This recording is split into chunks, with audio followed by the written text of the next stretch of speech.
طبعا لو انت شغال في الزراعه او عندك ارض فاكيد سمعت عن نترات النشادر. ده نوع من انواع الاسمده اللي بنستخدمه علشان يغذي النبات ويخلي المحصول يطلع كويس وكمان بسرعه.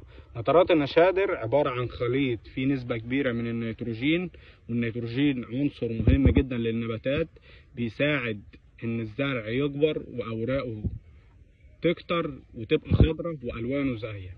يعني لو زرع فيه نقص النيتروجين هتلاقي الورق لونه فاتح والنمو بطيء، وساعتها نترات النشادر بتكون الحل. طبعا النترات بيدوب في الميه بسهوله وبيشتغل بسرعه بعد ما بيتحط في التربه او يتضاف عليه الميه. النترات بيستخدم في زراعات القمح والذره والقصب والخضار عامه.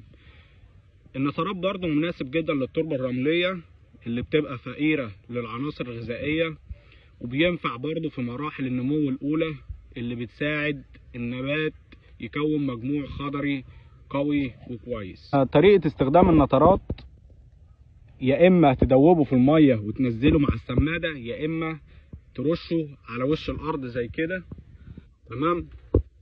ولازم ناخد بالنا من الكمية، لان زيادة النترات ممكن تضر النبات او تلوث التربة والمياه الجوفية.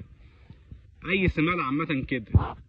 ملاحظة مهمة، ما ينفعش نستخدم النترات بكميات كبيرة ونحفظه في مكان ناشف وبعيد عن الشمس ونلبس جوانتي. اخر كده نترات النشادر ده يعتبر من اهم الاسمدة اللي بتساعد المزارع يوصل لمحصول قوي وكويس